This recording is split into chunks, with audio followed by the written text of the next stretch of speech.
Namo tassa bhagavato arahato samma sambuddhassa. Namo tassa bhagavato arahato samma sambuddhassa. Namo tassa bhagavato arahato samma sambuddhassa. Homage to the Buddha, the blessed, noble, and fully self-awakened one. I've got my little microphone as usual. So being spring, or April anyway, I thought we would have a go at joy. So the first thing I did was to look up all the synonyms we have. So the pleasure, enjoyment, happiness, gladness, delight, thrill, exultation, elation, bliss, ecstasy, rapture, and absorption. That's not bad, is it? And it's all good. See, it's not as though the Buddha asked us to be miserable all the time, even though most of the teaching is about getting rid of suffering. You know, he was asked, how does he feel when he teaches and somebody doesn't accept the teaching? So he said he feels all right with it. It's calmer. But when somebody does accept his teaching, he feels happy, feels joyful. Now, it's an interesting thing that all my teachers never introduced us into the practice of joy. It's very strange. Metta all the time. Compassion a little bit, but joy never. And it always, I don't know why. Well, I'm thinking that why they did it because of the problem of indulgence. And I think that's what goes wrong, of course. All these beautiful mental states to which we are heir of corrupt as soon as we try to hold on to them or want more of them. So it's a case of recognizing that nothing is repeatable, and that when it's gone, and there's no point in hankering after it. So that, for instance, if you take a morsel of food which you delight in, you know, once you've swallowed it and you've got the aftertaste gone, that's it, let go. Now, this fear of indulgence actually destroys joy. And it's I noticed it in the monastic life more than in lay people. So, for instance, there was at the monastery, Kandabodha, there would be obviously occasions when people would come with special foods to celebrate a birthday, a marriage, and so on and so forth. And one of the things that is quite lovely is buffalo curd, mikiri, and it was handed out, you see, and you put loads of sugar with it, yeah, or kettle juice, a bit like maple juice, you know, and it's wonderful. And we're all eating it, you see, and there was a monk sat next to me who was the picture of the ascetic, you know, very, very gaunt, and his cheeks were like this, you know, and I knew him, you know, and as we got round, while we were eating, he was glaring, as it were, at this curd, you know, and as we came to the finish, he sort of leant forward quite slowly, lifted it up slowly, and then basically shoveled it down his throat. And it was, and I've always presumed he was just so afraid of indulgence. So that's no good, is it? There was another case too. There was my teacher, Sayadaw Ujjanaka. I would say around about 10 years ago, he taught at a place called Beatenberg, which is it's in Interlaken, which is right, you know, those beautiful lakes in Switzerland. And from it, on a beautiful day, you can see these three great mountains, the Eiger, the Monk, and the Jungfrau. Anyway, during the retreat, the weather was miserable, rainy, cloudy, etc. And one day, it all opened up. And it's a glorious sight, the white peaks against this deep blue sky, you know. So everybody on the retreat went out onto the balcony and outside to have a look, you see. Well, he gave them hell, didn't he? He upset a lot of people. He told them they were useless meditators. They were just indulging, and he's wasting his time and all sorts. So I don't think he was invited again. And I remember whenever I would say something like, isn't that a beautiful flower? He would say, ah, yes, but it fades, it fades, it dies. So a bit of a killjoy, really. But his intention, of course, was to awaken me to the problem of indulgence.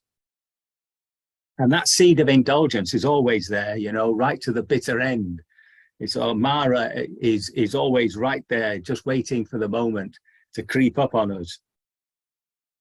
So it's a case of just recognizing these two things, that if we begin to see what the consequences of indulgence are, then we'll make ourselves afraid to enjoy something. But actually, if, for instance, you have a biscuit, right, and you finish your biscuit, the last thing goes down, flavor's gone, and then you get this, I think I'll have another one.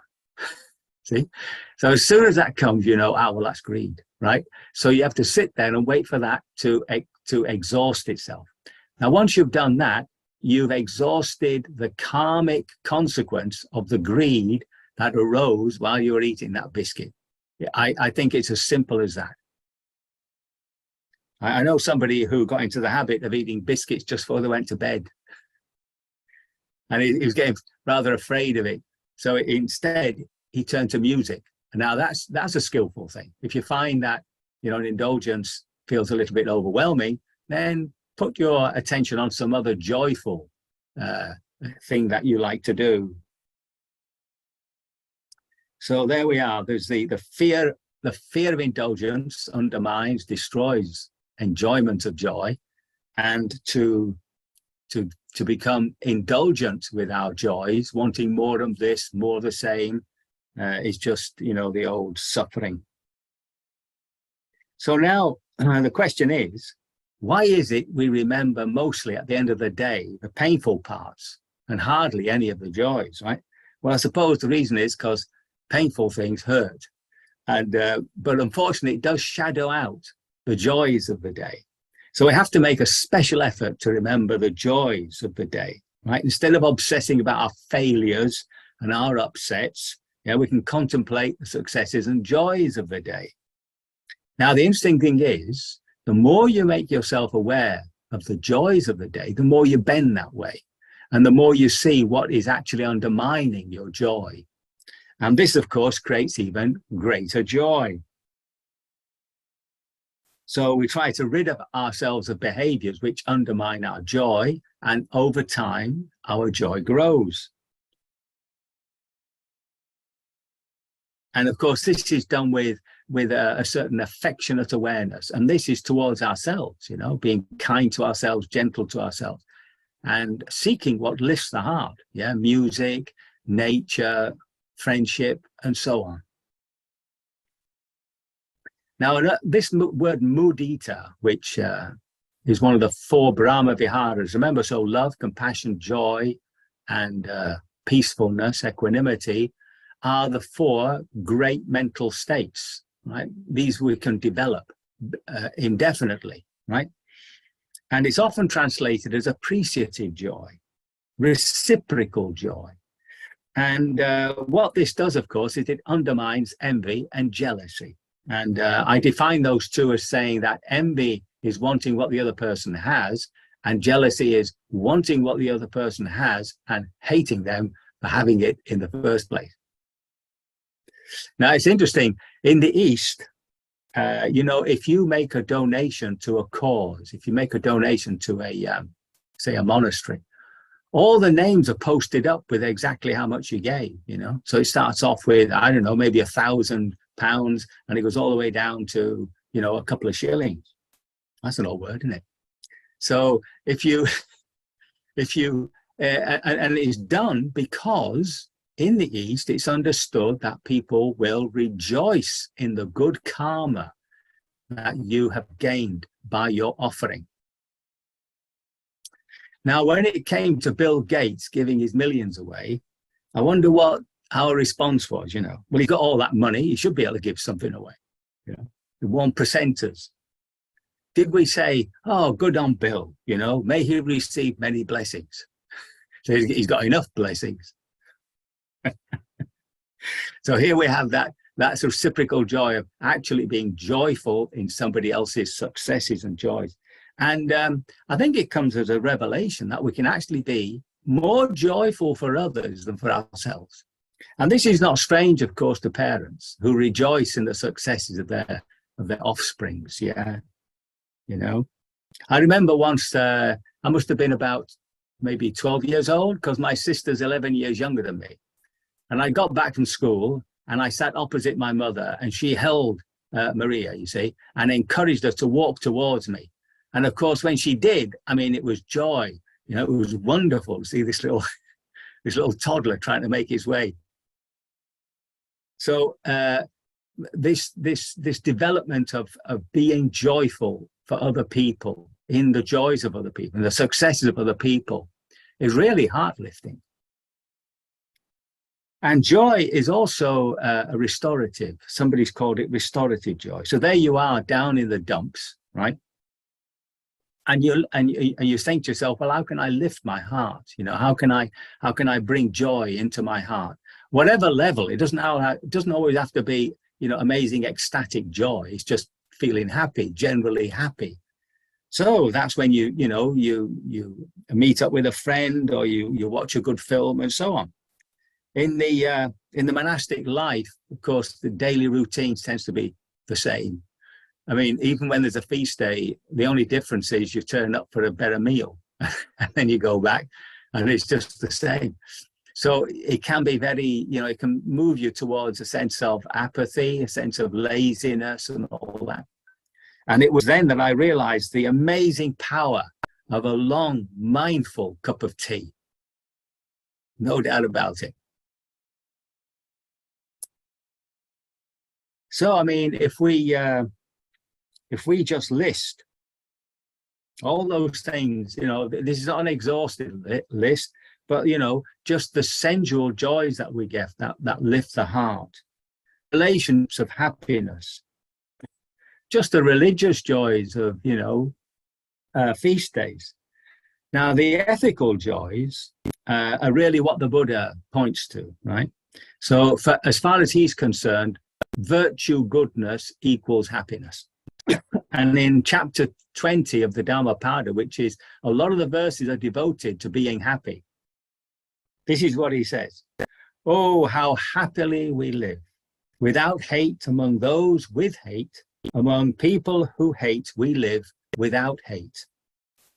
Oh, so how happily we live, without misery among those in misery. Among people in misery, we live without misery.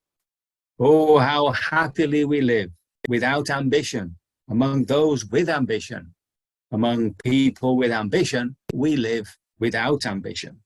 Now, just a note on that ambition, there's nothing wrong with us offering our talents for the benefit of the company, people, etc., etc.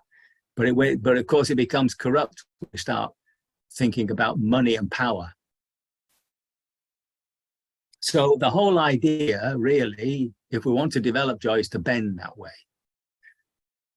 So here it is. So what have we talked about? We've talked about the enemies of joy. We realize how corruptive indulgence is, how it becomes an obsession, how it's what they call it, feeding the dragon, and and because of that, we can't allow ourselves to enjoy something. And then, of course, there's the indulgence itself, which becomes a trap in itself. That's feeding the dragon. And the way we do it is by becoming more aware of our daily joys and just bending life towards that way, just as we do with metta. And then we have this reciprocal joy, undermining envy and jealousy and really being happy for other people's happiness. And finally, to use joy to lift the heart when we feel a bit down in the dumps. Yeah. So here are sort of some exercises. You have to make a resolution, you see. If at the end of today, you sit and you think, now, you know, how happy was I today? And all you can remember are the miseries. Then you have to make a determination that tomorrow you'll actually acknowledge when you're happy, any level of happiness, any level of joy. It could just be contentment, right? And just to acknowledge it. And doing that, of course, you remember it by the end of the day. The other thing you might try to do is to contemplate every evening for about a week, maybe 5-10 minutes, and just go back in your life and just think of all the joys you've had. Yeah, all the joys you've had. And by the end of the week, you'll have a big smile on your face. And the other thing is the practice of joy, which is like metta. So you go through all the categories, but the blessings are, may you be joyful, may you be ever more joyful. Now, those are the, shall we say, the ones that are regularly used. I like to add, may you attain the sublime peace of Nibbana. Now, the problem with Nibbana is that there's no emotions in Nibbana, right? So it's not that sort of happiness. In fact, that's what Sariputta said. He says it's the very absence of emotions, which is the bliss of Nibbana. That's a bit difficult for us, but at least we can, shall we say, make that intention because, you know, according to the Buddha, this is the highest of all happinesses. So it's, may you be joyful, may you be ever more joyful, may you attain the sublime peace of Nibbana. So I think peace rather than bliss. I've sometimes used bliss, you know, but peace gives you, I think, a slightly better feel for it. And as I say, when we at the end of this hour, that's what I'll be doing. I'll be doing joyful meditation instead of metta. Very good. I can only hope my words have been of some assistance, that I have not caused confusion, and that by your development of joy, you will be joyful sooner rather than later.